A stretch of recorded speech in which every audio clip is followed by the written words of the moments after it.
Do I think they're going to pull off the fourth reverse sweep or the fifth reverse sweep ever in the history of the NHL? Probably not. But am I going to put $5 down so that I get paid if they do? Absolutely. And I did. You're now listening to the Boys in the Booth podcast with your hosts, Harper Cody, Chad Melbourne, and Casey Abrams. That's a big one. That's a big one. Yeah!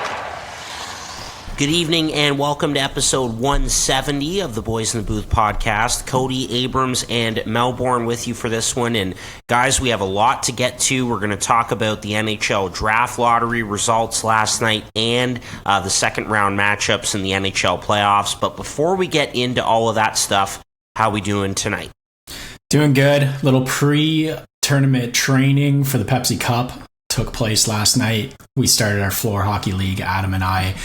We won 8-1, so no rust, that's for sure. We're already mid-season form for the Pepsi Cup in late June, so that felt good, but I'd be lying right now if I said I wasn't very nervous, because it is Tuesday night and the Devils play Carolina for Game 4, and this game matters.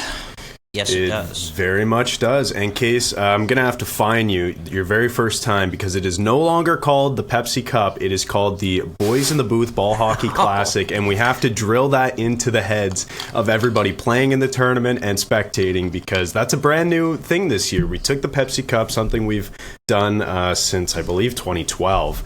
So for over a decade now. And we've turned it into and kind of brought it under our own brand, as you say, and it's now called the Boys in the Booth Ball Hockey Classic. So, well, I got a second fine there because I just jiggled some ice in your ears. Sean Avery's pissed somewhere right now. You ever see that clip?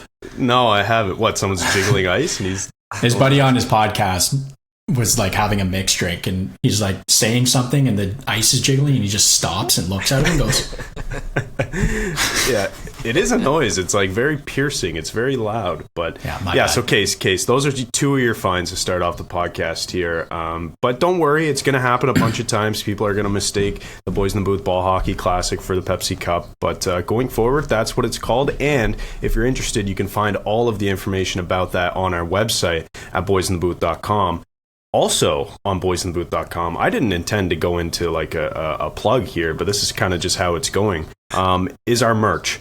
We started selling merch a couple days ago, and yeah, Casey's wearing it right there if you're watching on YouTube. So we started selling merch on the website boysinthebooth.com/shop. Go there, get you can see all the new designs that we put together, and every dollar really helps us out. And so go there and get some merch and help us out. Me, boys, doing okay today. I was talking to you guys off air. Today's the first day actually that I woke up and wasn't super sick in the morning. I've had COVID for the last 8 days. So last episode I was talking about how I felt kind of terrible all day. Well, it turns out I had COVID, and here we are. So I've been working from home. I've been, it's been like a grind, but shocker, I get COVID in 2023. Like it's just one of those things where the rule even in schools now, it's like after you test positive for 5 days, you're able to go back to school. So it's kind of a weird thing, but anyways, that's how my week has been. So it could have gone better. Also, the Leafs are in a tough spot, so things aren't really going my way over this past week. How about you, Harper? How's it going? I'm good, man. You mentioned our merch drop and the nice little rebrand to the Boys in the Booth Ball Hockey Classic. So looking forward to that. I missed out on it last year, so I'm going to have a few practice sessions of my own and work off a bit of the rust for the tournament next month. But looking forward to it as always. And yes, our merch is now live, available for a limited time only. Get yourself set up for summer 2023. Certainly feeling like summer this week with this fantastic weather that we're having, and already breaking out the shorts and the flops and all of it. And we've got all kinds of stuff for everyone up on our website. So yeah, doing good, man. Exciting times, that's for sure. Perfect. All right, well, let's get into this, boys. And before we get into our little check-ins with the second round Stanley Cup playoff matchups.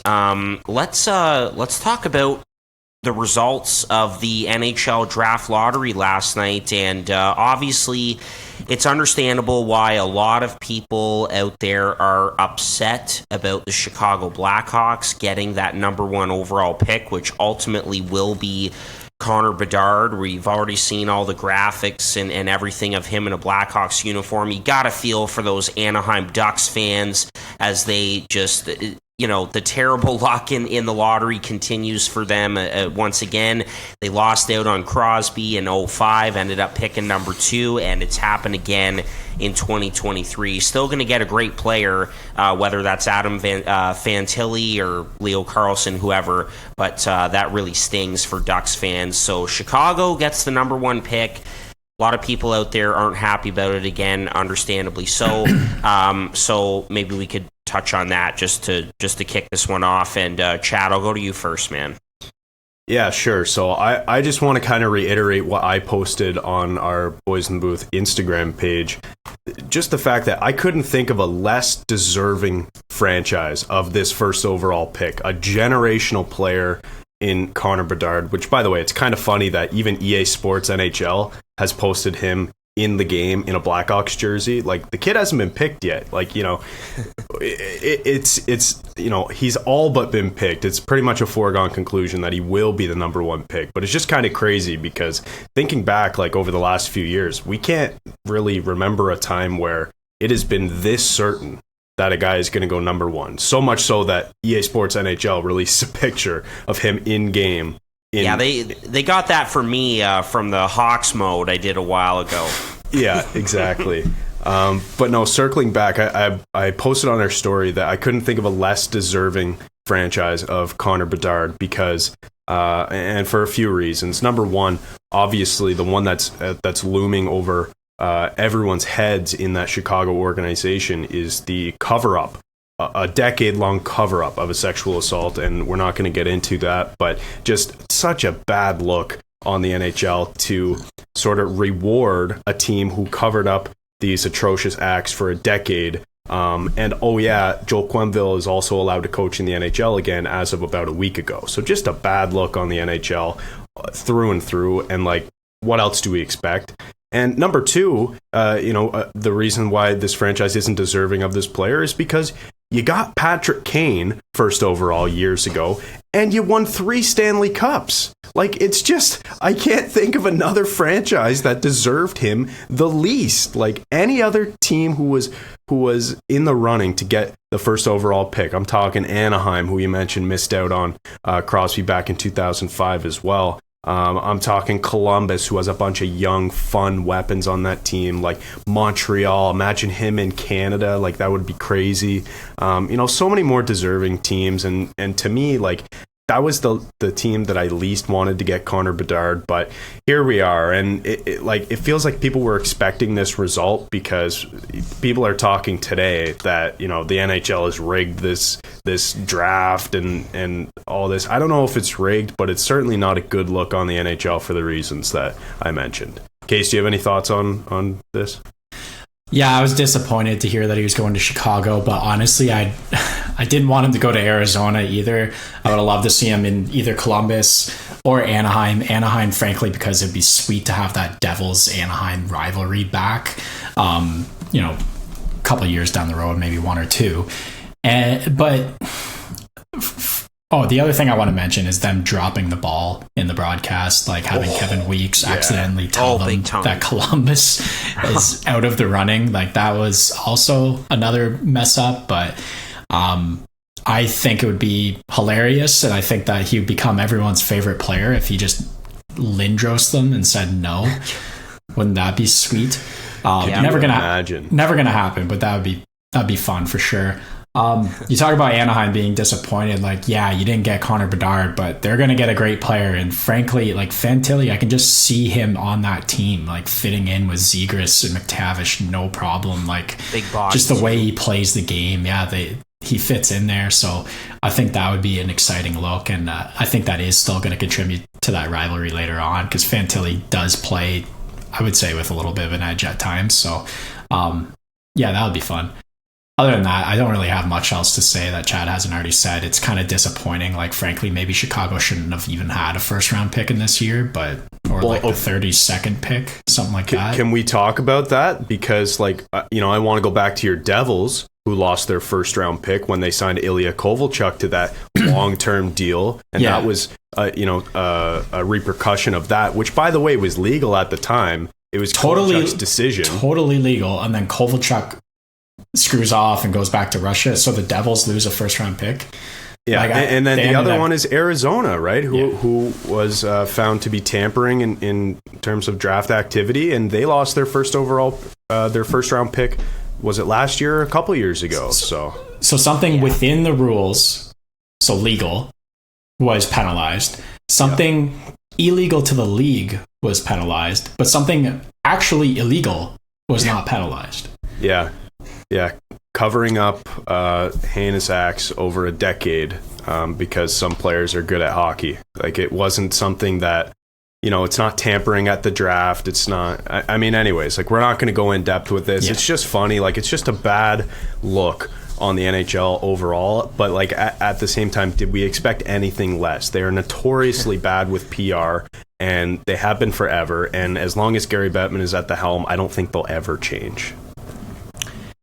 Yeah, and you guys saw my response to it in our group chat last night, and I get the frustration. It's unforgivable what the Blackhawks organization did, and again, we don't have to get into the details. That's well documented, but you know what, I will say, and this does not excuse what they did, but you know what, it is a new day in that organization. Trying to look at the positive, it is a new day there.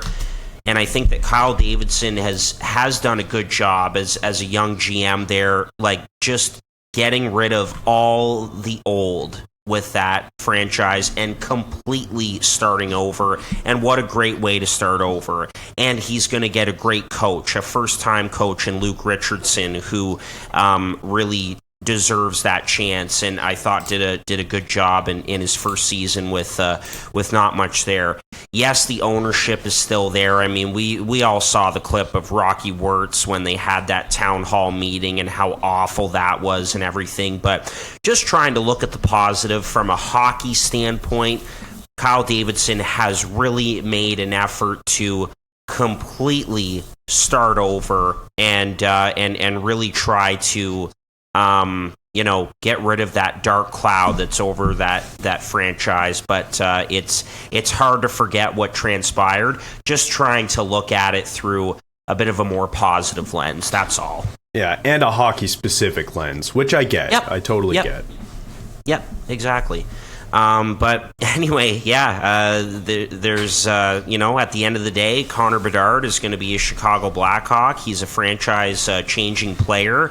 But teams like Anaheim, Columbus, San Jose, Montreal, you go down the list, they're going to get great players as well. And it's going to be a deep draft and really exciting to watch next month. So there we go. All right, that's the draft lottery out of the way, boys, and we'll check in on our second round series now. We might as well start in the East, and we might as well start with this Toronto and Florida series. It's amazing how things can totally change in the span of 8, 9, 10 days, because how great were Leaf fans feeling before? Chad, like, how great were you feeling before about, first playoff series win in 19 years? This is great. Like, this first is what they needed. Yeah. monkey off the back. Let's go. Fast forward to now. They're down 3-0 in this series against the Florida Panthers, on the brink of elimination. The core four, Matthews, Marner, Nylander, Tavares, has combined for zero goals. Did you see? And here we are. So, what now? Do they have any chance in hell in coming back in this series? And they have to win one game tomorrow night. Hey guys, there's no betting corner segment in this episode of the podcast, so I thought I would take this time to tell you a little bit about our newest sponsor, BetStamp, the line shopping app for sports bettors. Betting lines have different odds across each sportsbook, and by using the BetStamp app, you can line shop across all of those sportsbooks to ensure that you're finding the best value available on the bets that you'd probably already be making. Also, the BetStamp app allows you to track all of your verified bets across those different sportsbooks so that you can build a more credible record as a bettor, and it allows you to follow other winning BetStamp users so that you can instantly be notified of their picks. So click the link in the description down below to download the BetStamp app today, and when you do, be sure to provide the code BOYSINTHEBOOTH when prompted to do so to let them know that we sent you.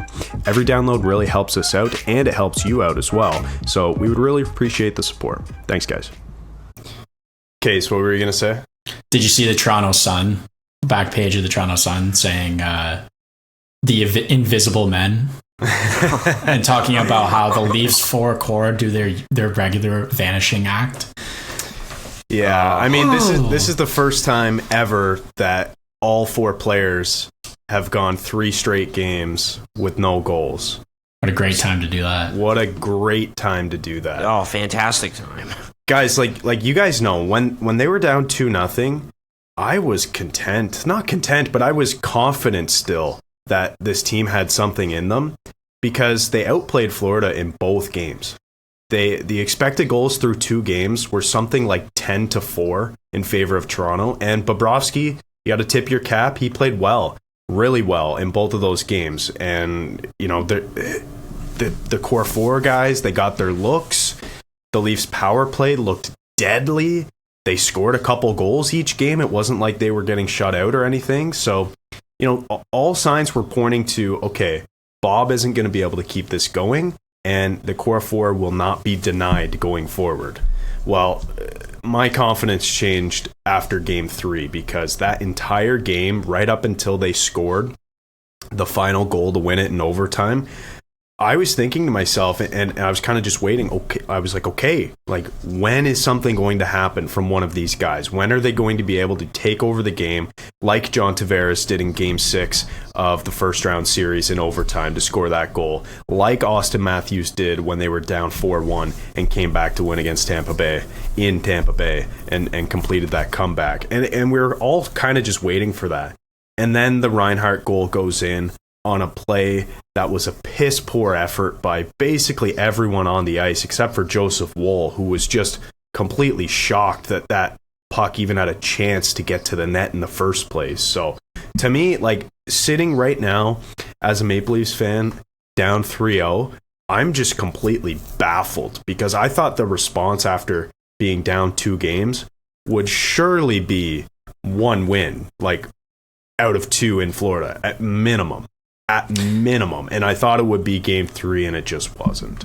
Yeah, you know, you've seen pretty well every other team in the playoffs have a bounce back game after a bad game. Even like Seattle, Dallas put it to them in game 2, and then Seattle game 3 7-2, but we'll get to that. I have some interesting stats about that. But like, you expect every team to bounce back when they lose. The Devils went down 2 games, they won the next one. Devils came back again in the second round to do the same thing. You've seen it in the West as well. When you go down, you respond. Well, the Leafs haven't responded in this game, and I think it's just Florida is very hungry. They've got a chip on their shoulder after beating Boston out. Harp talked about how happy Leafs fans were for a brief little moment, not only from getting through the first round, but also realizing that Florida's done them a favor and knocked off Boston, their kryptonite in the playoffs. Well, we want Florida. It didn't really pay off here. Florida's playing real meat and potatoes hockey, keeping it simple, getting the puck deep, and just absolutely swarming the Leafs every time they get the puck in their own zone. So it's working out, and I don't know if the Leafs are just not keeping it simple enough. I mean, they're trying to stretch up the ice and it's not working out. Florida's sitting back and picking that off, playing like a 2-1-2. And I don't know. I don't have any solutions. My solution, honestly, was take Brody and Hall out, because both those guys, every time Florida scores, I just look for either Brody and Hall or Hall on the ice. And it's like every time. So they've got to shake something up, and I don't really know what they have left in the cards. Yeah, well, like that's kind of the thing, right? You know, you mentioned the fact that maybe they're not simplifying the game. And we can look at game 2 and actually like the first 2 minutes of the second period of game 2 as sort of a microcosm of that. Skilled, talented, highly paid players in Matthews and Marner not making simple plays to get the puck out of the zone. Like that turnover, and you guys know the one I'm talking about, where Marner fishes it off the boards, button hooks a foot from his own blue line, and then makes the flip pass to Matthews, who then has to try to flip it out of the zone. Like, just not good enough. And, you know, you can talk about like the fact that this team will live and die with how the core four performs. Well, that's never been as evident as it is in this series right now, because not only are those guys not scoring, they're making big mistakes that is costing them games, and it's just not good enough. Well, I mean, that terrible giveaway that you're talking about all started with Bunting behind the net giving up the puck, and I've just been preaching, I don't know why he's on the first line. He's a bottom six forward. Put him in the bottom six. Looks like maybe they're about to do that, but yeah, I don't know. I thought it'd be fun during this to kind of revisit our predictions of these series, and I gotta say that I'm gonna backpedal on this one. I don't think we're gonna see. Yeah, I don't think we're gonna see a reverse sweep. No, I had them in 7, but okay. I don't think we're gonna see a reverse sweep here. I'm the only one with my prediction still being able to happen. It's still a possibility, because you guys had them in 6, I had them in 7, but I just don't see a reverse sweep because I don't know if that fight is in this team. We haven't really seen it this series, that's for sure. Oh, this series has been... I mean, we've talked it to death, right? And so has the Toronto media over the last couple days. Like, the big stars have not been good enough, and that's really the bottom line. And now we're going into Game 4. You know, we've got a rookie goaltender starting, because that was a storyline too. Ilya Samsonov left Game 3 with an injury, and Joseph Woll had to come in and try to save the game. You know, I texted a couple buddies. I was like, well, I hope Joe Woll came to play, or else the season is literally over. Like, we're relying on a guy who is, 23, 24 to literally save the season. It's ridiculous. Like, they're in a position right now where I just can't believe that they're in it, because going into this series, and I still stand by this, they're the better team on paper and on the ice. They just haven't performed to it. And Joseph Woll comes in, and it's like I think his first shot or his second shot, it was one of the two, was a breakaway. Yeah. And like, come on. Yeah. You just had a brand new goalie come in, you're giving up a breakaway. Maybe sit back a little bit. Like, that's tough. I felt bad for him, and I'm like, I was rooting for him. He had decent stats in his 8 starts in the regular season, but like, yeah, you don't expect him to come in and own it. But I mean, look at Laurent Brossoit. So yeah, and the thing is too, now in Game 4, instead of going to Matt Murray, who is a guy that you pay $4.7 million per year, who is healthy and has been practicing with the team for about a month now as a healthy player, is not getting the start. 2-time Cup champion Matt Murray. Flashback to you talking about that tandem and how Matt Murray is the savior and everything. Like, clip that here. When he's played, he's been good. The problem is he hasn't played because he's been hurt. I don't agree with the decision to start Joe Woll tomorrow. I think, if anything, this is your Hail Mary. You play Matt Murray. If he gives up a 6 spot, who cares? You're done anyway. You're dead in the water. It's 3-0. But I don't know, man. He's here next year too. So like, what are you going to do with him? Like, if you don't even trust him to play over Joe Woll, like, what's the plan next year when you're still paying him 4.7? Like, it sucks it didn't work out for him here. I truly thought it would, because of the Leafs medical staff, but for whatever reason, man, this guy just cannot stay in the lineup for the life of him. So no. Yeah, it is too bad. I'm rooting for him. I really hope that they can turn this around. I think it would make for a great narrative for them to come back and win 4 games in a row, but I'm not very hopeful. I will say I don't think they're going to get swept. But man, I really hope they don't, because I'm not even a Leafs fan, and I'm sick of the media dumping on their own team constantly. Like, I feel for you guys. So, like, so happy they won a series, but then if they get swept in the second round, we will not hear the end of it, and it's going to be nauseating. No. Well, because then the joke will exist that, you know, it's still been 19 plus years since you've won a game in the second round.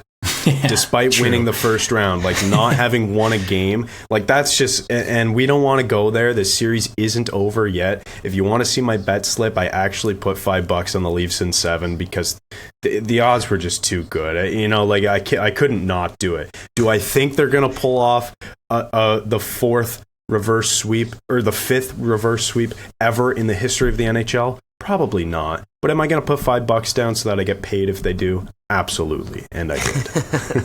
And you're a Leafs fan. You have to do it just for the hell of it.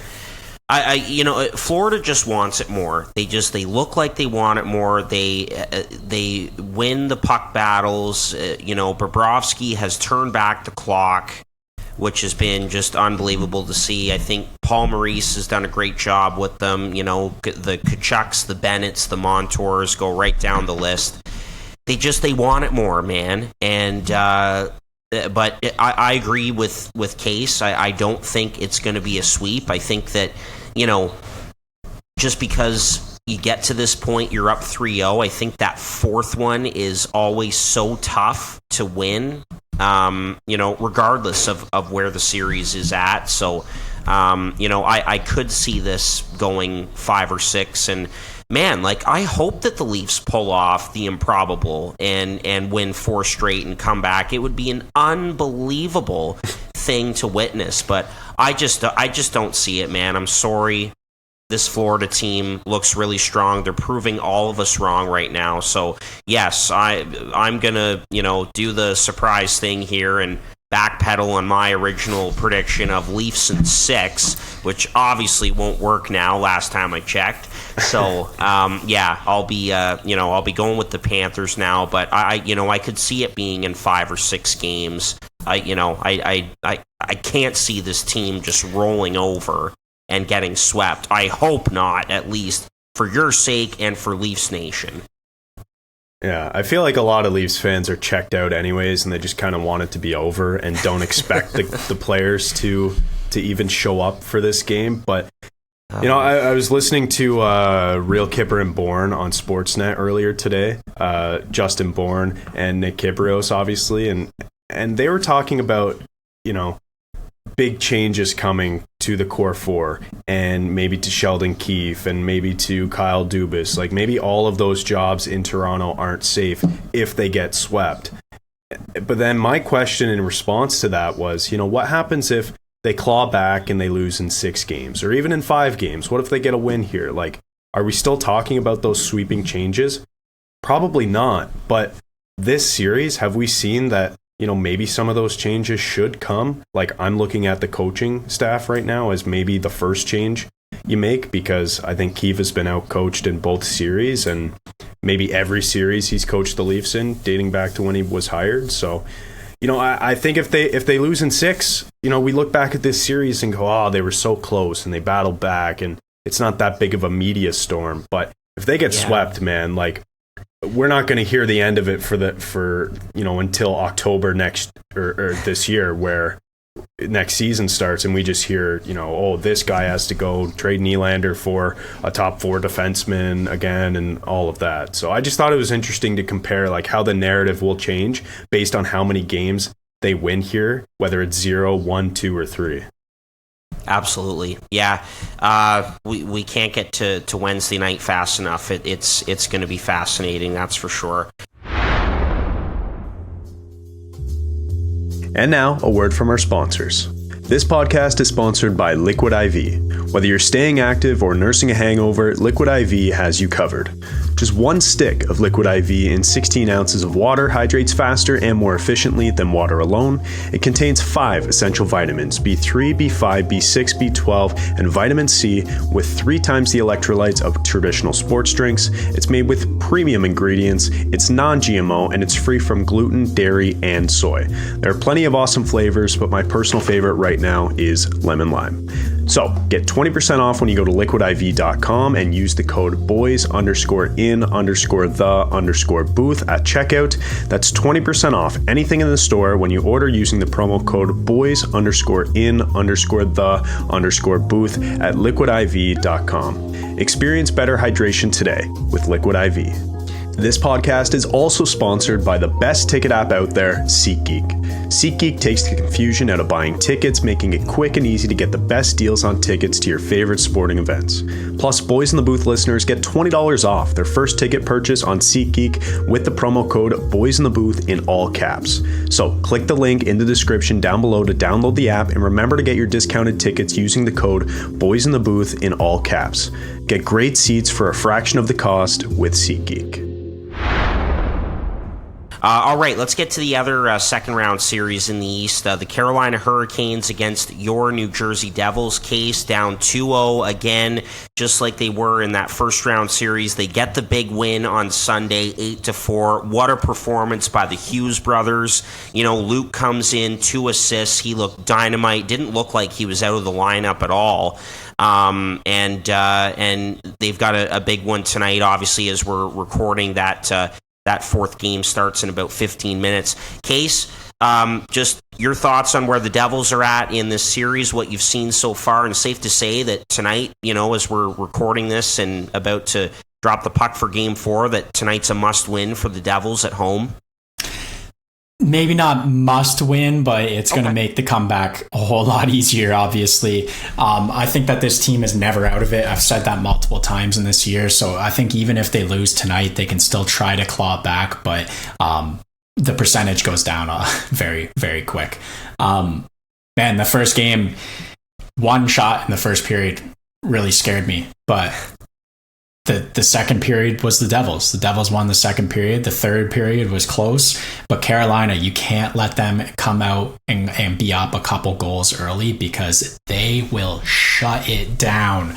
Just like the Devils did against the Rangers, Carolina can shut it down. I was feeling claustrophobic at times in Game 1 and Game 2 on my couch, because it was so tight. No one could move anywhere. And it was really a dominant performance, at least, you know, the first period, maybe the third period, and then the whole second game was Carolina. So that definitely scared me, but we saw this before last series. Devils came back home, and, you know, the flip of this, they won games at home, which is not what New Jersey's used to be doing. They're very good on the road. But that third game, it was night and day difference on how they played the game. They were fast. They were getting behind Carolina's D, which they could not do in the first two games, and it was working out. I think that maybe Lindy Ruff's line changes once again were the solve to that. He switched to 7D and 11 forwards in this game and brought in Luke Hughes, and he was moving the puck behind Carolina's defense, getting it in deep. All the defensemen were jumping in on the rush. When you have 7D, they have more legs. You saw John Marino in deep. You saw Brendan Smith getting in deep. Jonas Siegenthaler jumping in. When the Devils D are jumping in on the rush, it is always results in them getting in the other team's zone. I've seen it all year. They've done the 7-11 before, and it worked out in Game 3, and they will be running with it again tonight with 7D. Ryan Graves was injured for Game 3, but he is a game-time decision tonight, so we'll see what the lineup looks like. But man, what a difference in Game 3. 8-4 win was fun to watch. A couple of the goals against were, you know, alarming. One of them, a terrible giveaway by Luke Hughes, resulting in a penalty shot, which, did you see the clip of that? No, I didn't. He lifted the player's stick. Yeah, it should have been a penalty shot. Man, we're in this mindset where if a player gets on a breakaway, if you touch them at all, they're like, penalty shot. Can't do that. It's tiring, and it's the playoffs. Why did you call that a penalty shot? That being said, I got to give Martin Nook some respect on that man's name. He is a pest, and he is very good at his job and has been producing in the playoffs. And I thought he was just kind of like a fourth line forward, good in locker room, whatever. But man, he is effective out there and is getting on my nerves, which is a very good thing. Another guy that's getting on my nerves is Sebastian Aho. was I ever happy to watch Jack Hughes suplex him in the game. He just is cross-checking and slashing everything that moves, and he's one of those players that as soon as a stick goes near him, he's diving 14 feet across the ice to try to draw a penalty. And I'm just happy to see that finally someone said enough is enough, other than Tatar, who got a fine $5,000 for slashing him in the back of the head. Jack Hughes suplexes him. Devils come out with the power play because Aho cross-checked him 3 times before that. Love to see that. Yeah, that was a big rant, but I still have hope. We talked about the predictions and where we are with them. I'm going to remain with the Devils. I have hope. I have hope too, Case, but I'll say this, and Harper kind of alluded to it when he was teeing this up for you, but tonight I think is a must win, and by the time that anyone is listening to this game will have already happened. So I think if the Devils win this game 4 and tie the series up at 2, I'm staying with my prediction with Devils in 7. But if Carolina wins tonight and goes up 3-1 and takes a stranglehold, I don't know. They're not the Rangers for me. I hate the way they lock it down and just give you absolutely nothing offensively. We've seen them do it. Like, this team has been doing it for half a decade now, where they go up a couple goals and then just go complete turtle mode, but a controlled turtle mode. And it's very effective. So if the Devils go down 3-1, I'm probably going to have to backpedal and change my prediction to Carolina in 7. But I don't know, man. Like, the Devils are good, and I don't ever want to count them out. That's why I'm a bit hesitant. But I think tonight they should win. They should tie up the series, and then they'll be in a good position because, like we said, they're a good team. And with the addition of Luke Hughes on the back end, moving the puck now, I think that's really important for that team. So, yeah, backpedal if Devils lose tonight. But I mean, I'm cheering for the Devils, Case. I really am. Yeah, same here. I picked New Jersey in 7 games, even though I really like Carolina as a team and the way they play. But I went against the Devils in round 1 against the Rangers, so I had to pick them here. And I mean, I do like that team, and I do think that these two, they match up really well. They're both really fast, and they can both score. And so it was no surprise to see the Devils put up an 8 spot in Game 3 after only scoring 2 goals in the first 2 games combined. And I do think they'll win at home tonight and even up this series at 2. I just think that they're matched up really well, and the Devils are riding high after that win in Game 3 on home ice. So, but yeah, I think, Chad, I'm kind of with you, man. I think if they lose this one, again, it'll be after this is out. But yeah, it'll be tough to come back from a 3-1 deficit. But hey, who knows? That game. First of all, I think the over was 5 goals, and they scored 12.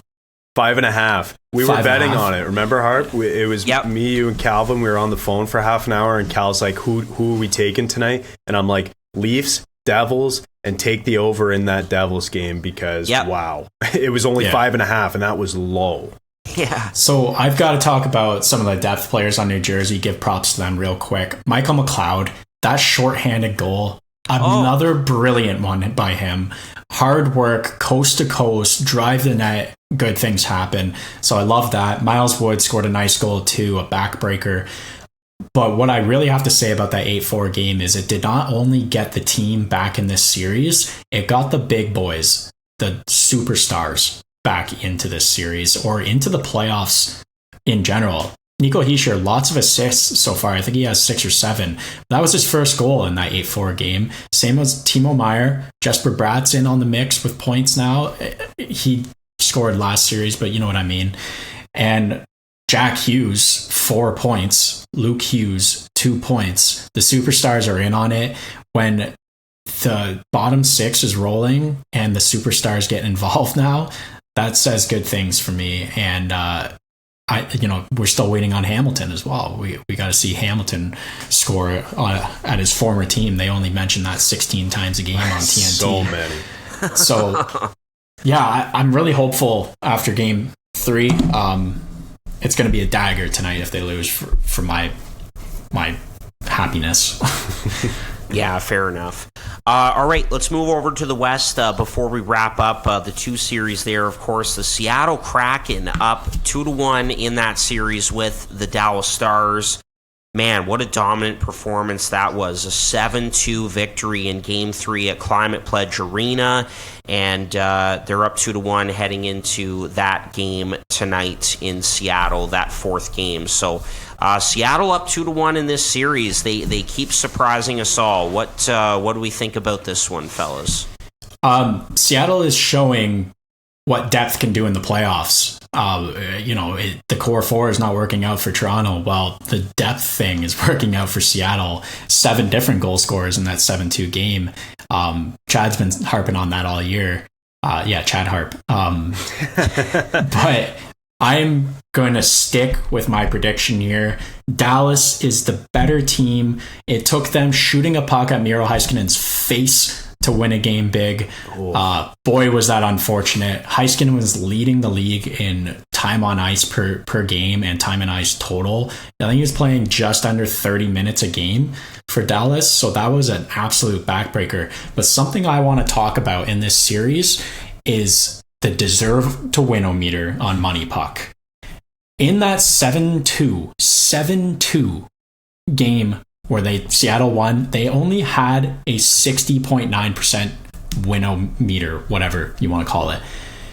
For comparison, the Devils had 66.8 in an 8-4 game. Seattle, in their first win, had a 43.4% deserve to win-o-meter. Dallas, in their win in this series, 96.8 deserve to win-o-meter. So Seattle is getting lucky. And a 7-game series is designed to eliminate luck. It eliminates chance, and statistics will prevail. I'm sticking with Dallas. They're going to win me $300 by winning the Stanley Cup this year.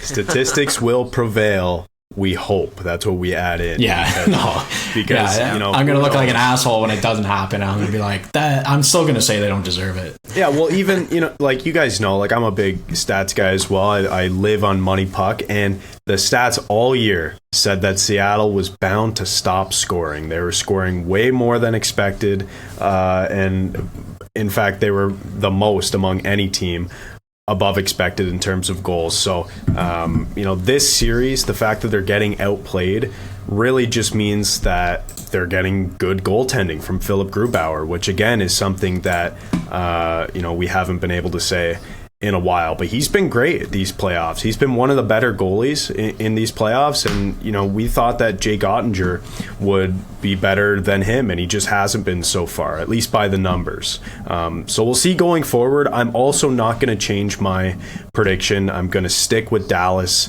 I think they're just the better team. They're better up front.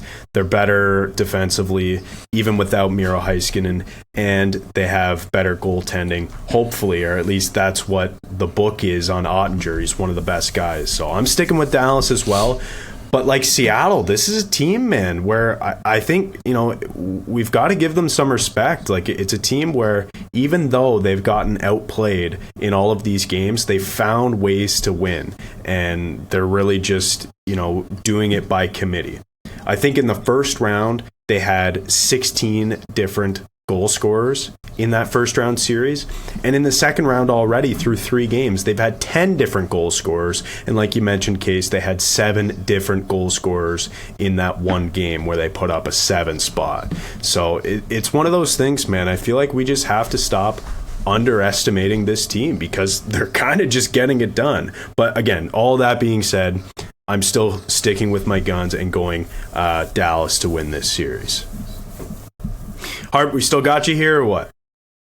Yeah, sorry about that, fellas. Just had a bit of mic trouble, but I'm back on now. So, yeah, to talk about this series, I mean, Seattle up 2-1. I definitely think that Dallas is the better, deeper team. But look, man, Case, like you said, depth really matters in the playoffs, and you got to hand it to Dave Haxtell and his crew. He doesn't have a single forward line that plays in the 20s in this lineup. He just rolls all 4 lines. We saw the depth this year with guys like Daniel Sprong and others, and Yanni Gourde, what a great playoff performer he's been in his career and everything. But you wonder how long they can keep this up for. And I'm not that confident in Grubauer as well and in net, like on a long run, like in a Stanley Cup final. I'm not, even though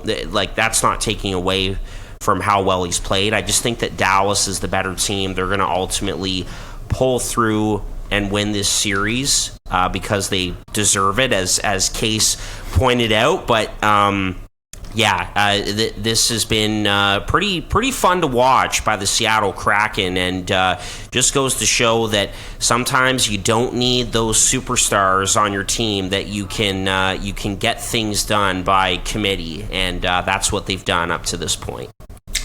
Talking about Hackstall, isn't it funny? Like, maybe we should think about changing the Jack Adams, because isn't it funny that out of the 3 finalists, the one that is not remaining in the playoffs is going to win the Jack Adams? Oh, yeah, that's true. Yeah. I didn't even think about that. Yeah, I mean, it's a regular season award, though. Like, it's not... But, like, so... where you see coaches out coaching other coaches is the playoffs. Yeah. Listen, I hear you, but it's like any other award in the NHL. It's a regular season award. I know. I'm saying it shouldn't be. Yeah. I hear you. I'd be down for that. Yeah. I'm with you. And just to clarify, Case, of course, you're talking about Jim Montgomery in Boston. My example of that is, to me, this is like having the Rocket Richard being only power play goals. Like, that's my comparison of making it an only regular season. It's kind of easier. Whereas in the playoffs is when it gets hard, and that's when coaching really matters. Anyways, we're on a tangent. Yeah, but also, too, like, with regards to that award, it's kind of just, like, every year, it's kind of just a team that didn't make the playoffs who makes the playoffs, and then it's that coach. Like, no disrespect to Lindy Ruff or Dave Hackstall, but, like, how much of that is them? How much of that is getting new players and just being better? I typically agree with you about the award, but Lindy Ruff and Dave Hackstall were bad examples to use, because Lindy Ruff had the biggest point change in NHL history from last year to this year, and Dave Hackstall has taken an expansion team from shit last year to the playoffs this year. Normally, I'd agree with, like, they just give the award to, like, a team that has a big turnaround. Yeah. But like, even with Hackstall, and like, again, obviously, like, we don't want to spend too much time on this, but even with Hackstall, like, he was there last year and they stunk, and this year, like, they added a couple players, kept basically the whole group together, and they were just better. Like, it's one of those things, and they were super lucky all year, like we talked about in terms of the numbers. So, like, I don't know. Again, no disrespect to Hackstall. Like, he was in Toronto for a bit, and he coached Andrew Pesky, who had raving reviews about him, by the way.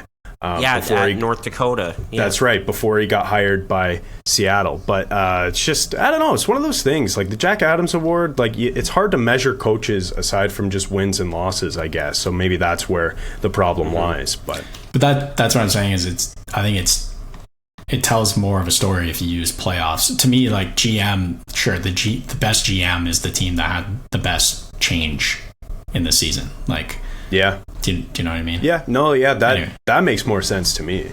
Yeah, like, glad we're talking about awards in the playoffs. Yeah. Anyway. Hackstall spent some time in Philadelphia as well. Anyway, but we're all in agreement that we're sticking with Dallas in that series. But hey, this run by Seattle has been fun. All right, final series to check in on here before we wrap up. The Vegas Golden Knights and the Edmonton Oilers. Vegas up 2-1 going into Game 4 in Edmonton at Rogers Place on Wednesday night. So just after this comes out, and that was quite the road performance by Vegas in Game 3. Jack Eichel had a big night, and obviously, Laurent Brossoit got hurt, and Aiden Hill came in, but it didn't seem to affect them too much. They kept pouring it on, and things got a little bit nasty as well. What was Evander Kane doing at the end of the first period when he had that high cross-check on Alex Pietrangelo? Not too sure. And the game before, giving Keegan Colasar body shots while he's lying defenseless on the ice. But anyway, I think this series is going to get nastier as it goes on. So what do we have to say about this one, boys? Vegas up 2-1 on the Oilers going into Game 4 on Wednesday night. Kane is definitely walking that line right now of being an effective agitator in the playoffs and ruining this for his team. Like, he's got to smarten up now. I think he's got the Vegas Golden Knights pissed off. You watched when he cross-checked Pietrangelo there. All 4 of the Knights came at him on the ice, which that does, it looks good for Edmonton in that they are thinking about him and he is in their head, but he's getting penalties too. And they didn't get burnt on the power, like when Vegas was on the power play that game. But when you're on the penalty kill, McDavid's on the bench. Well, McDavid's not scoring as much. Yeah. Draisaitl's not scoring. He's not playing 5-on-5 or power play time when they score all their goals.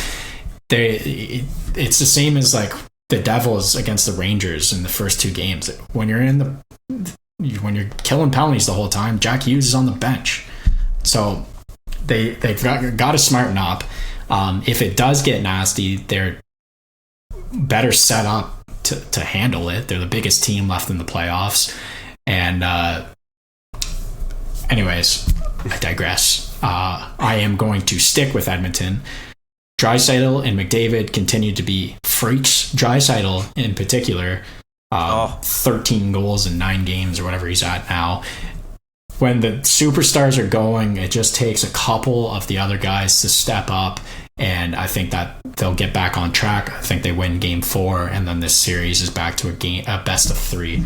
So I'm still sticking with Edmonton here. Unfortunately, they're not going to win it in 5 like I said they would, but I'm still sticking with Edmonton. Yeah, I'm sticking with Edmonton too. I think this series, is going to be a bit closer than people thought, because Vegas isn't just going to go away, and some of their best players have really turned it on. Like you mentioned, Jack Eichel, Harper, where we had that steal from McDavid and then put it all the way down the ice into the empty net. That was pretty fitting.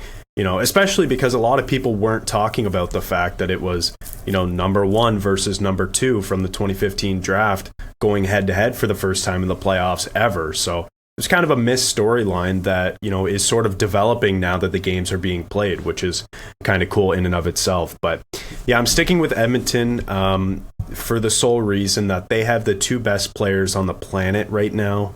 Those 2 guys, especially Leon Draisaitl right now, they're just incredible. And I heard a stat the other day, and I don't know if this is I haven't looked into this. I just heard this, so I'm repeating this. So if it's wrong, correct me. But I heard that Carter Verhaeghe got his 12th goal for the Florida Panthers in the playoffs, which tied the franchise record for most career goals by one player in the playoffs for that team with 12.